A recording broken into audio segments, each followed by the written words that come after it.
सिंहदरबारभित्र साइकलै cycle दौडिरहेको स्वैर कल्पनामा cycle प्रेमी बेला बखत हराइरहेका हुन्छन्।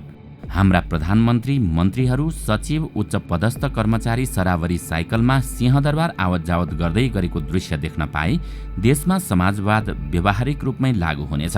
अनि कसैले जनतालाई साइकल वा सार्वजनिक सवारी चढ्नुस् भन्नै पर्दैन, नीति नियम लाद्नु नै पर्दैन।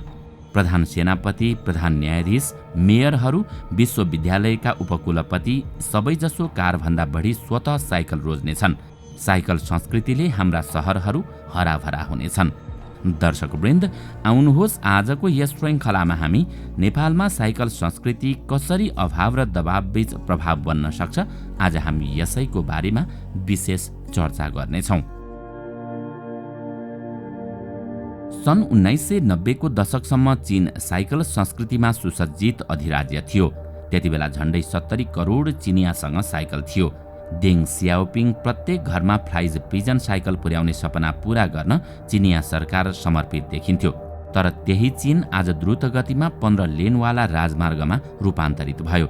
सारा महानगर र मध्यम आम्दानी भएका नगरहरूले साइकल संस्कृतिलाई त्यागिदिए। आधुनिक भनिने महानगरहरू कारहरूले भरिन पुगे। विश्वभर कार संस्कृतिको भोका करोडभन्दा बढी मानिस बसोबास गर्ने महानगरहरू बढ्दै गयो। सन् 1990 सम्ममा 23 वटा देखिएका महाबजार सन् 2018 सम्ममा 33 वटा पुग्यो। सन् 2030 सम्ममा विश्वमा 43 वटा महाबजार बन्ने संयुक्त राष्ट्रसङ्घको प्रक्षेपण छ। अमेरिका र अन्य धनी पश्चिमा राष्ट्रपछि क्रमशः भारत, चीन, नाइजेरिया कार संस्कृतिमा अघि बढ्दै गएको देखिन्छ।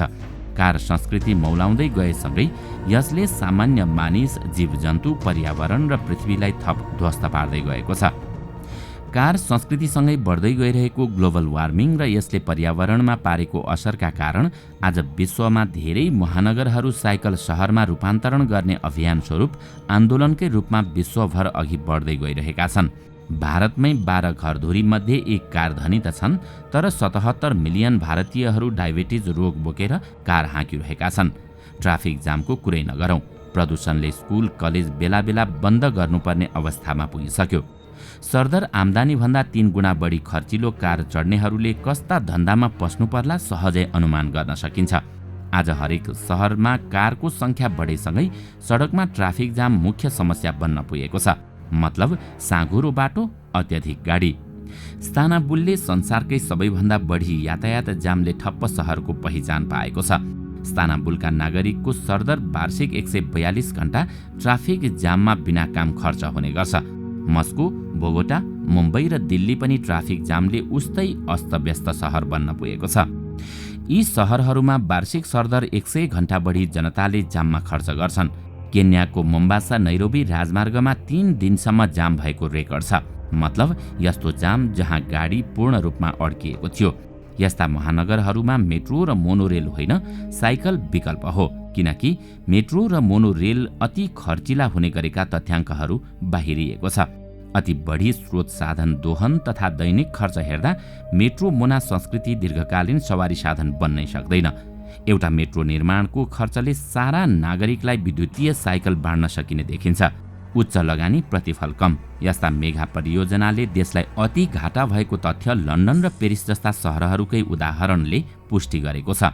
यसर्थ अति प्रतिकूल परिस्थितिमा पनि बोगाटा, नैरोबी, जाकर्ता, अडिस अबाबा र बेजिङ जस्ता महाबजारहरूमा साइकल सडक विकास र विस्तार गरिँदैछ। विद्युतीय कारभन्दा पनि अति उपयोगी विद्युतीय साइकल सिद्ध भएको छ। साइमन कुपरको फाइनेन्सियल टाइम्समा प्रकाशित आँकडा अनुसार विश्वमा विद्युतीय साइकल आगामी वर्ष 40 मिलियन बिक्री हुने अनुमान छ, जबकि अन्य विद्युतीय साधन 9 मिलियन मात्रै बिक्री हुने अनुमान छ, किनकि विश्वभर अधिकांश यात्रा 10 किलोमिटर भन्दा कम देखिन्छ। विद्युतीय साइकलबाट त्यो दूरी 15 देखि 20 मिनटमै पार गर्न सकिन्छ। यसर्थ विश्वभर भिजनरी मेयरहरूले नयाँ राजमार्गको साटो चार्जिङ स्टेसनमा लगानी गर्दैछन्। चौडा निजी कार गुड्ने सडकलाई साँघुरो पार्दै साइकल तथा पैदल यात्री बाटोमा बजेट छुट्याउँदैछन्। त्यसो त काठमाडौँका नवनिर्वाचित मेयर बालेन्द्र शाहले पनि सुरक्षित साइकल सडक र विद्युतीय साइकल परियोजनाको परिकल्पना प्रस्तुत गर्दैछन्। सडक दुर्घटना त्रासदी। सन् 2011 देखि 2020 को एक दशकमा 1,80,000 नेपाली नागरिक सडक दुर्घटनाबाट प्रभावित देखिन्छन्। जसमध्ये 22,000को मृत्यु र 1,50,000 भन्दा बढी घाइते भएको देखिन्छ। युवा अवस्थामा मृत्युको प्रमुख कारण सवारी दुर्घटना नै हो, जसको दूरगामी प्रभाव परिवारमा मात्रै नभई देशमा नै पर्ने गर्छ। सडक दुर्घटनाबाट हुने धनजनको क्षतिलाई न्यूनीकरण गर्न संयुक्त राष्ट्रसङ्घको अगुवाईमा सन् 2011 देखि 2020 को दशकलाई सडक सुरक्षा दशक घोषणा गर्दा नेपालले पनि प्रतिबद्धता जनाएको थियो। यातायात मन्त्रालयको संयोजनमा सन् 2013 मा राष्ट्रिय सडक सुरक्षा कार्यनीतिको मस्यौदा तयार पारेको थियो। सडक दुर्घटनाबाट हुने मृत्युलाई आधा घटाउने लक्ष्य पनि लिएको थियो। भइदियो उल्टो। सोही दशकमा 60% भन्दा बढी सडक दुर्घटनाबाट युवाको मृत्यु भएको तथ्य छ। यो त अति भयो भन्दै पुनः 2075-76 मा विशेष सडक सुरक्षा अध्ययन समिति गठन भई अर्को दस्तावेज तयार भएको देखिन्छ। विश्व बैंक, विश्व स्वास्थ्य संगठन, सडक सुरक्षा साझेदारी लगायत मार्ग निर्देशनमा टेकेर विभिन्न कार्यक्रमको सिफारिस पनि गरिएको देखिन्छ। 2068 कार्तिक 11 देखि दोस्रो सडक सुरक्षा दशक सुरु भएको घोषणा भएको थियो। यस्तो प्रयासले सडक दुर्घटनाबाट हुने मृत्युलाई विश्वव्यापी लक्ष्य अनुरूप नेपालले पुनः सडक दुर्घटनाबाट हुने मृत्यु आधा घटाउने प्रतिबद्धता व्यक्त गरेको देखिन्छ। सन् 2021 देखि 2030 को यस दशकमा नेपालले अर्को सडक सुरक्षा कार्यनीति मस्यौदा बनाएको छ। तर दुर्भाग्य संसदबाट उक्त मस्यौदा भने अनुमोदन हुन सकेको छैन। दुर्घटनाबाट अति धेरै मृत्यु भइआएको सहरहरूलाई साइकल मैत्री सहरमा रूपान्तरण गरेपछि सडक दुर्घटना र मृत्यु शून्यमा झरेको उदाहरणहरू पनि हामी माझ प्रशस्तै छन्। सडक सुरक्षालाई सफल बनाउने हो भने हामी तुरुन्त साइकल संस्कृतिमा जानुको विकल्प देखिन्न। सामन्ती सिंहदरबार। जब साइकल लिएर सिंहदरबार पस्छौं तब महँगा कारहरूको लस्करमा हामी हराउँछौं। एकजना मान्छे बोकेर विशाल कारहरू दौडिरहेको देख्छौं। अघिपछि दर्जनौं कारहरू एकजना चढेको कारलाई कार्टेलिङ गर्दै गरेको देखिन्छ। एकजनाले अति धेरै स्रोत साधनको दोहन गर्दै गरेको दृश्य देखेर हाम्रो मन खिन्न हुन्छ। त्यही सिंहदरबार इन्धन खपत घटाउन हप्ताको 2 दिन बिदा दिन्छ, तर सार्वजनिक सवारीको बारेमा सिंहदरबार बोल्दैन अनि साइकल संस्कृतिबारे सिंहदरबार अझै पनि मौन छ। एकातिर पैदल मार्गलाई व्यवस्थित गर्न सकेको छैन भने अर्कोतिर राज्य निजी सवारी साधन मैत्री बाटोलाई विकास भन्छ। विडम्बना, यो कस्तो विकास हो जहाँ हिँड्दा हिँड्दै बाटो आफै हराउँछ। सायद अधिकार त सबैको उत्तिकै होला नि, तर यहाँ किन खोसिन्छन् पैदल यात्रीहरू अनि साइकल यात्रीका बाटाहरू? के हाम्रो विकास मोडल यही नै हो र? सन् 2020-21 मा मात्रै $30.19 बिलियन खर्चेर 3,55,959 मोटरसाइकल आयात भएको देखिन्छ, जुन अघिल्लो वर्षभन्दा 77% बढी हो। कार र अन्य मोटरमा कति खर्च भयो होला लेखाजोखा अत्यास लाग्दो देखिन्छ।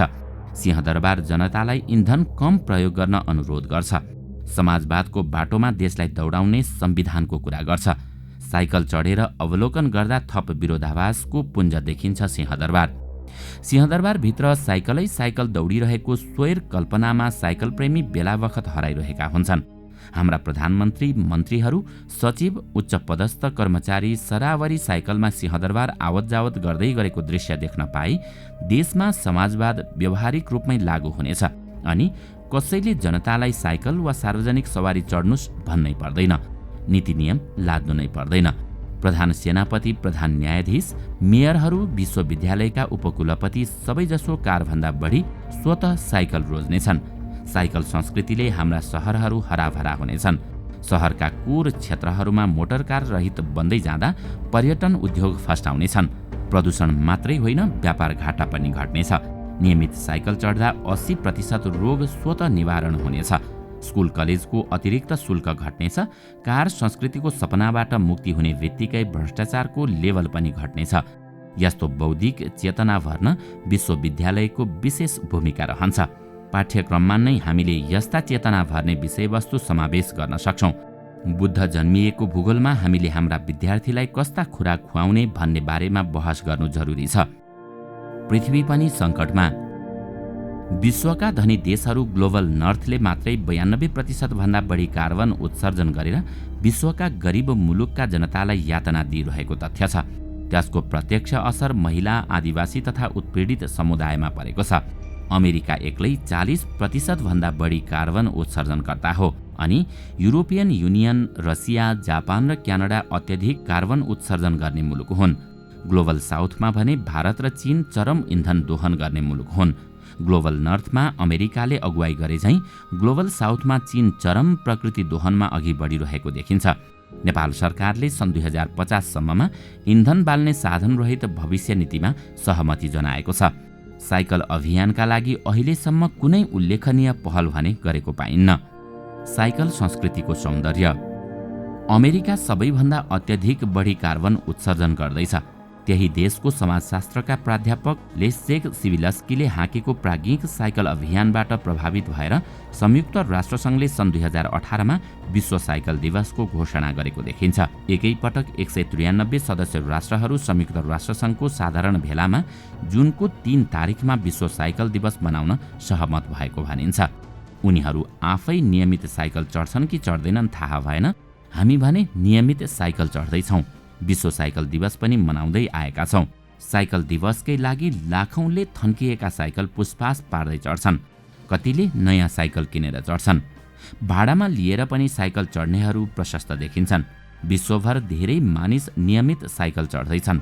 विश्वमा पुँजीवादीको बिगबिगी छ। साइकल पुँजीवाद विरुद्ध लड्ने शालिक बिम्ब बनेको छ। साइकल चढ्नु केवल साइकल चढ्नु मात्रै होइन, साइकल संस्कृति स्थापित गर्नु अत्याचार विरुद्ध लड्नु हो। संसारलाई पिँधबाट हेर्नु र बुझ्नु हो।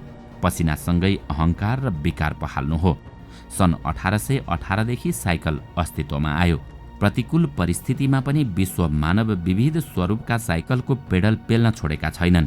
आज 35 जनासम्म बोक्न सक्ने साइकल समेत प्रचलनमा देखिन्छन्।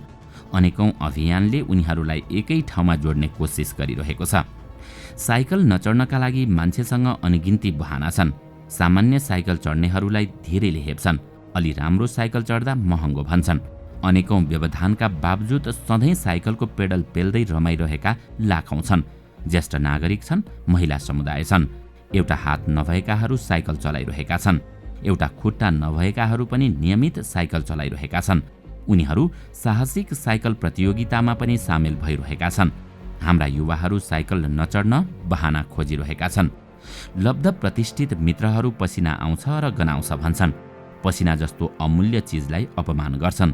साइकल संस्कृति रेडिमेड किन्ने चिज होइन, यो क्रमशः स्थापित बन्दै जाने चिज हो। काठमाडौँ उपत्यकामा कति लाख साइकल छन् तथ्याङ्क छैन। अनेक स्वरूपमा अनगिन्ती साइकल यात्री बाटामा असिन पसिन पेडल पेलिरहेको भेटिन्छन्। गफिँदै साइकल साथीहरूसँग पेडल पेल्दाको आनन्द अझ अविस्मरणीय हुन्छ। दैनिक हजारौं लाखौं साइकल बाटोमा निस्किएमा साइकल संस्कृति स्वतः स्थापित बन्न सक्छ। नेपालमा अहिले 40 लाख इन्धनबाट चल्ने सवारी साधन छन्। यसको आधा जनसङ्ख्याले पेडल पेल्दै सडकमा निस्किएमा साइकल संस्कृति आजैबाट स्थापित हुन्छ। काठमाडौँ उपत्यका जस्ता नेपालका सयौं सम्पदा सहरहरूको मौलिक सत्वलाई बचाउन विश्वविद्यालय जस्ता प्राज्ञिक थलोहरूलाई अभियानसँग जोड्न कतै ढिला पो भएको हो कि? दर्शकवृन्द, आजको श्रृङ्खला तपाईलाई कस्तो लाग्यो? हामीलाई कमेन्टमा अवश्य बताउनुहोला।